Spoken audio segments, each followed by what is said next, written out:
भिलवडी शिक्षण संस्था भिलवडीचे बाबासाहेब चितळे महाविद्यालय भिलवडी. मी प्राध्यापक डॉक्टर सुरेश शिंदे, सहयोगी प्राध्यापक मराठी विभाग बाबासाहेब चितळे महाविद्यालय भिलवडी या ध्वनिचित्रफितीमध्ये आपणा सर्व विद्यार्थ्यांचे सहर्ष स्वागत करीत आहे.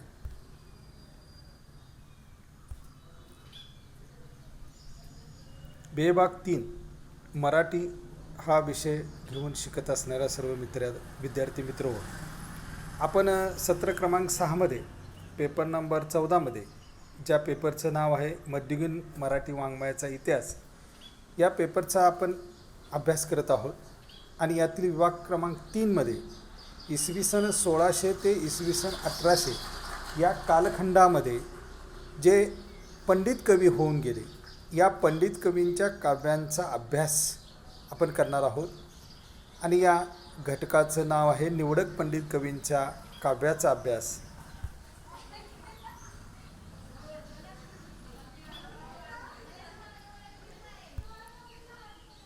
या घटकाअंतर्गत वामन पंडित या पंडित कवीचा परिचय, त्याच्या वाङ्मयाचा परिचय आपण आज करून घेणार आहोत.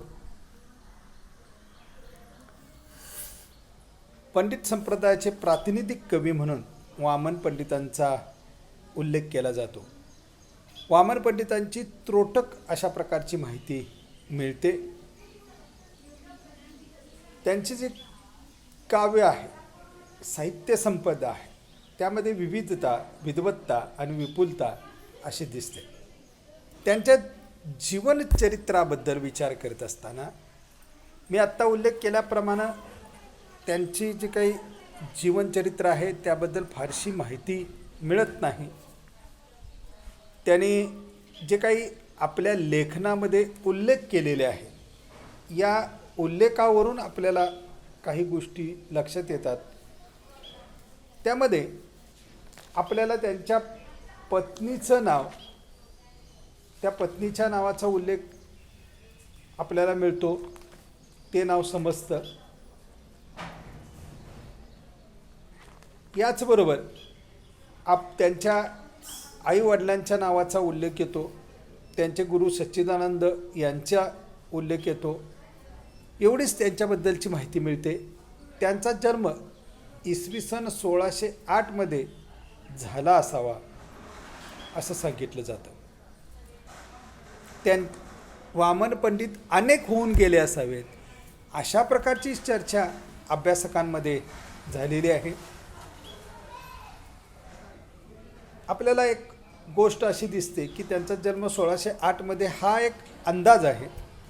त्यांची समाधी इसवी सन 1695 मध्ये त्यांनी भोगावी ही समाधी घेतली. गुरेघरजवळचं हे गाव आहे असं आपल्याला दिसतं.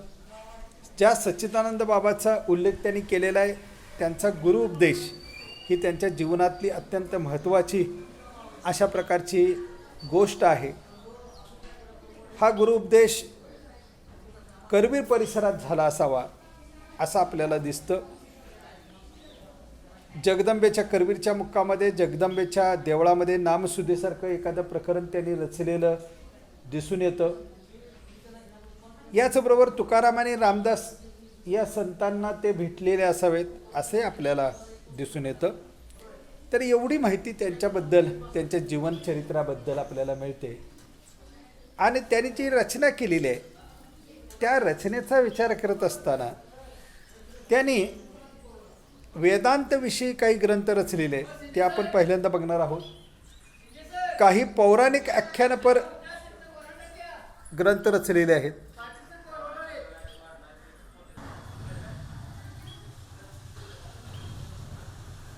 वामन पंडिताचा विचार करत असताना त्यांनी वेदांतविषयक ग्रंथरचना केली, पौराणिक आख्यानपर ग्रंथरचना केली आणि भाषांतर अशा प्रकारचं साहित्य निर्माण केलं. आता वेदांतपर लेखन जे त्यांनी केलेलं आहे त्या ग्रंथांचा आपण विचार करूया. त्यातला पहिला ग्रंथ आहे निगमसार. हा निगमसार हा जो ग्रंथ आहे तो वामन पंडितांनी इसवी सन 1673 मध्ये लिहिलेला आहे. त्यांच्या गुरूंनी म्हणजे सच्चिदानंदांनी त्यांना केलेल्या भार्गवी वारुणी विद्येच्या दानाचा उल्लेख या ग्रंथामध्ये आलेला आहे. त्याचबरोबर या विद्येविषयी विस्तृत विवेचन या ग्रंथामध्ये आलेलं दिसून येतं. हा ग्रंथ त्यांचं गुरुदर्शन आणि गुरुचा सहवास लाभल्यानंतर लगेचच लिहिलेला आहे. आणि गुरुदर्शन आणि गुरुचा सहवास अवघी 2 मुहूर्तावर घडलेली गोष्ट आहे असं ते सांगताना दिसतात. या ग्रंथ ओवी वृत्तामध्ये असून 9 अध्यायामध्ये विभागलेला गेलेला आहे. हा एकमेव ग्रंथ आहे की ज्यामध्ये वामन पंडितांनी रचना काळाचा उल्लेख केलेला दिसून येतो. ग्रंथ हा निगमसार, शब्द थोडे अर्थ फार, असं आपल्या लेखनशैलीचं मोठेपण कवी इथं सांगताना दिसतोय. तर अशा प्रकारचा हा ग्रंथ आहे. आणि त्यांचा वेदांतपर लेखनाचा पुढचा ग्रंथ आहे समश्लोकी टीका. वामन पंडितांनी गीतेवरचं हे भाष्य लिहिलं. श्रीकृष्णानं जे गीतेमध्ये तत्त्वज्ञान सांगितलेलं आहे ते तत्त्वज्ञान सर्वसामान्य लोकांसाठी भूलोक भाषेमध्ये म्हणजेच मराठीतून सांगण्याचा प्रयत्न या ग्रंथामध्ये केलेला आहे असं वामन पंडित म्हणतात. समश्लोकी असं या ग्रंथाला नाव दिलं असलं तरी प्रत्यक्षात श्लोकरचना जी केलेली आहे ती अनुष्टुप या वृत्तामध्ये केलेला आहे. महाराष्ट्र सरस्वतकार विल भावे यांनी या ग्रंथाच्या भाषा नैपुण्याचा उत्कृष्ट असा दाखला दिलेला आहे. माता धन्य, पिता धन्य, धन्य धन्य असा समाधानाचे उद्गार ते काढताना दिसतात. या ग्रंथाची फलश्रुतीसुद्धा ते सांगताना दिसतात. आणि मग आपल्याला यथार्थ दीपिका या ग्रंथाबद्दल बोलायचं आहे. हा वामन पंडितांना तुलनेनं लोकप्रिय अशा प्रकारचा ग्रंथ आहे. समश्लोकी टीका लिहिल्यानंतर अनेक शिष्य, संत, भक्त, योगी यांनी वामन पंडितांना जगदोपयोगी अशी टीका लिहायला सुचवलं आणि त्यानुसार वामन पंडितांनी ही यथार्थ दीपिका नावाची टीका लिहिलेली दिसते. ओवीबद्ध ग्रंथ आहे हा, ज्याची ओवी संख्या 22,266 अशी आहे.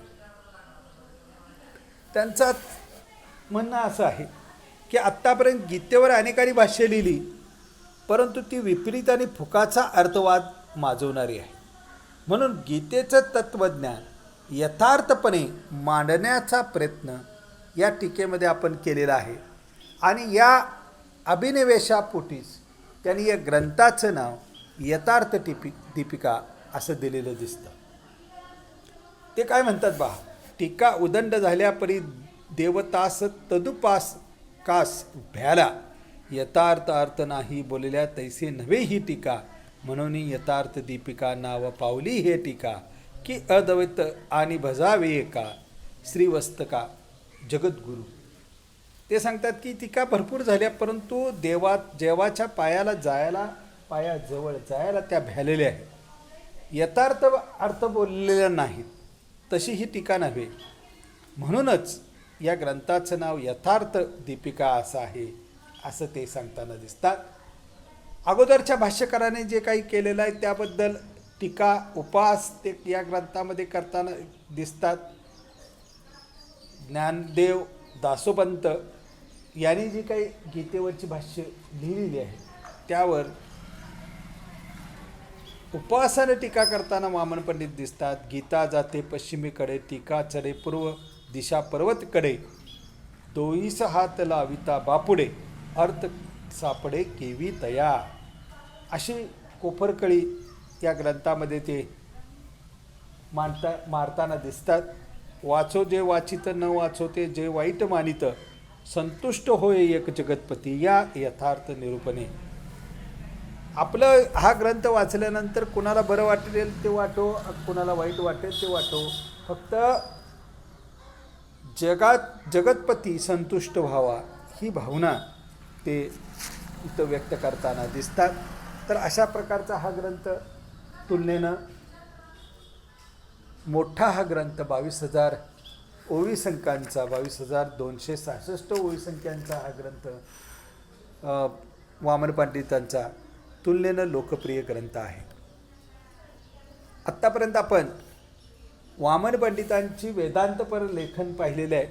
आता ज्या लेखनामुळं वामन पंडित हे पंडित कवींमध्ये गणले गेले ते आख्यानक काव्य, त्याचा विचार आपण करूया. आख्यान कवितेतूनच वामन पंडिताच्या रसिक आणि पांडित्यपूर्ण व्यक्तिमत्वाची खरी ओळख पडते आणि ते पंडित कवींचे खरे प्रतिनिधी होते याची साक्ष देखील आख्यान कवितेमध्ये दिसून येते. भागवत आणि रामायणावर ही आख्यान कविता आहे. भागवतावर आधारित आख्यान कविता आहेत ज्यामध्ये बालकृष्ण जन्म, बालक्रीडा, वनसुधा, वेणुसुधा, भामाविलास, राधाविलास, राधाभुजंग, रासक्रीडा, कंसवध ही आख्यानं आहेत. याचबरोबर रामायणावर आधारित जी आख्यानं आहेत त्यामध्ये रामजन्म, अहिल्याउद्धार, सीतास्वयंवर, भरतभाव, लोपामुद्रा संवाद या आख्यान काव्यांचा समावेश होतो. विविध श्लोक वृत्तात्मक अशा प्रकारची ही आख्यानं आहेत. सुरुवातीला मंगलाचरण आणि त्यामध्ये आख्यानाचं सार येतं. केवळ लोकवार्तेची काव्यवृत्ता असून मनाला हरिकथेचा छंद हवा आणि हरिकथा शृंगारात भिजलेली पाहणं हे वामन पंडितांना आवडतं. थोड्याच शब्दांमध्ये सुंदर व्यक्तिरेखाटन करण्याचं कौशल्य त्यांचं दिसतं. काही आख्यान कवितेमध्ये शृंगाराची लयलूट झालेली दिसते. त्या दृष्टीनं राधाविलास, भामाविलास, राधाभुजंग, रासक्रीडा ही आख्यान काव्य आपल्याला अशी दिसतात की उत्तांग शृंगाराने ती भरलेली आहे. आणि त्यामुळे रासरी जोग यांनी याबद्दल परखड असं मत व्यक्त केलेलं आहे. ते म्हणतात रासक्रीडेसारखे आख्यान मिळाल्यावर वामन सारख्या कवीला सरळ शृंगार प्रवाहिक असे काव्य लिहिण्यास कोणताही प्रकारची हरकत नव्हती. पण अध्यात्माने भक्तीचे घेतलेलं हे अवगुंठन इतके विरवरीत आणि ठिकठिकाणी सचिद्र झाले आहे की पुरुषाने घेतलेल्या स्त्रीवेशासारखे ते अदर्शनीय वाटते. म्हणजे वामन पंडितानं ही आख्यानं उत्तान शृंगारानं भरलेली लिहिली आणि त्याला अध्यात्माची कलाटणी देण्याचा प्रयत्न केलेला आहे. तो अपुरा असा ठरतो हे इथं ते सांगताना दिसतात. श्रीकृष्ण कथेवर त्यांनी जी आख्यानं लिहिली आहेत ती अशा प्रकारची आहेत. त्यांनी रामकथेवर सुद्धा आख्यानं लिहिलेली आहेत ज्याचा उल्लेख मी केला. अहिल्याउद्धार, सीतास्वयंवर, भरतभाव, लोपामुद्रा संवाद. इथं मात्र वामन पंडित इतकं रमताना दिसत नाहीत कारण शृंगारप्रिय लेखणीला त्यांच्या इथं फारसा वाव नाही. असं जरी असलं तरी नाट्यपूर्णता, आकर्षकता, कल्पकता व रचनेचा सफाईदारपणा या वैशिष्ट्यानं ही सर्व आख्यानकाव्य नटलेली दिसून येतात. वामन पंडितांनी या आख्यानकाव्याशिवाय तिसरा प्रकार आपण जो विचार केला म्हणजे वामन पंडितांनी जे लेखन केलं ते 3 विभागामध्ये विभागता येतं. पहिला विभाग आहे ज्यामध्ये त्यांनी वेदांतपर रचना केली. दुसऱ्या विभागामध्ये आपण आत्ता बघितलं आख्यानपर काव्यरचना आहे. आणि तिसरा जो भाग आहे वामन पंडितांनी अनेक संस्कृत ग्रंथाचं मराठीमध्ये भाषांतर केलेलं आहे. त्यामध्ये शंकराचार्यांचं अपरोक्षानुभूती, समश्लोकी, भगवद्गीता या 3 ग्रंथांचं त्यांनी मराठीमध्ये भाषांतर केलं. जगन्नाथ पंडिताचं गंगालहरी, भृतहरीचं नीतिशतक, शृंगारशतक, वैराग्यशतक या 3 ग्रंथांची भाषांतरं मराठीमध्ये केलेली आहे. आता हे संस्कृत ग्रंथाचं मराठीमध्ये भाषांतर करणं हे कामच मुळात अत्यंत अवघड आहे. अशा या भाषांतरासाठी संस्कृतमधल्या वृत्तासाठी पेक्षा मराठीतलं दीर्घ वृत्त योजावं लागतं. परंतु वामन पंडितांनी दीर्घ वृत्तापेक्षा या श्लोकांचं रूपांतर लघुवृत्तांमध्ये केलेलं आहे. यातून त्यांच्या भाषाप्रभुत्वाचा प्रत्यय दिसून येतो. त्यांचं मराठी आणि संस्कृत या दोन्ही भाषांवर प्रभुत्व दिसून येतं.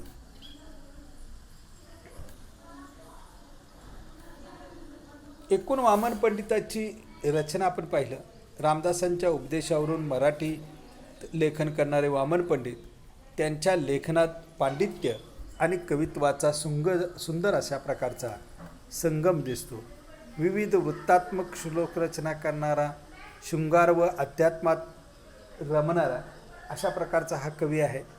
यमक आणि प्रासाचा हव्यास ही वामन शैलीची खास वैशिष्ट्य अशा प्रकारचं सांगता येतं. वामनी शैली असा प्रकारचा उल्लेख त्याचा केला जातो.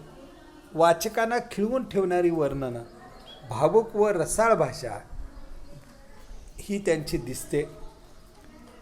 त्यांनी जी आख्यान कविता लिहिली त्या आख्यान कविता ही मराठी भाषेला दिलेली देणगीच आहे असं मानलं जातं.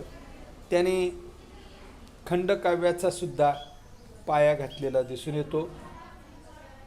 त्यांचं जे खंडकाव्य आहे द्वारका विजय हे पहिलं मराठीतलं खंडकाव्य मानलं जातं.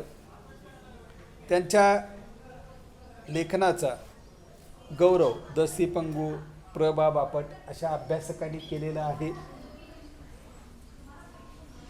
वाचकांच्यावर ठसा उमटवणारे अशा प्रकारची त्यांची वर्णनशैली, भावुक आणि रसाळ भाषा आपल्याला दिसतं.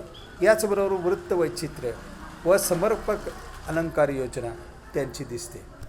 तर आपण आत्ताच्या ध्वनिचित्रफितीमध्ये वामन पंडिताची रचना पाहिलेली आहे. वामन पंडिताची ही विपुल पद्धतीची रचना, ज्या रचनेमुळे वामन पंडित हे पंडित कवितेमधले एक महत्त्वाचे पंडित कवी मानले जातात. आजच्या तासाला आपण वामन पंडितांचा विचार केला. आता आपण याच ठिकाणी थांबूया. पुढचा भाग पुढील तासाला पाहू. धन्यवाद.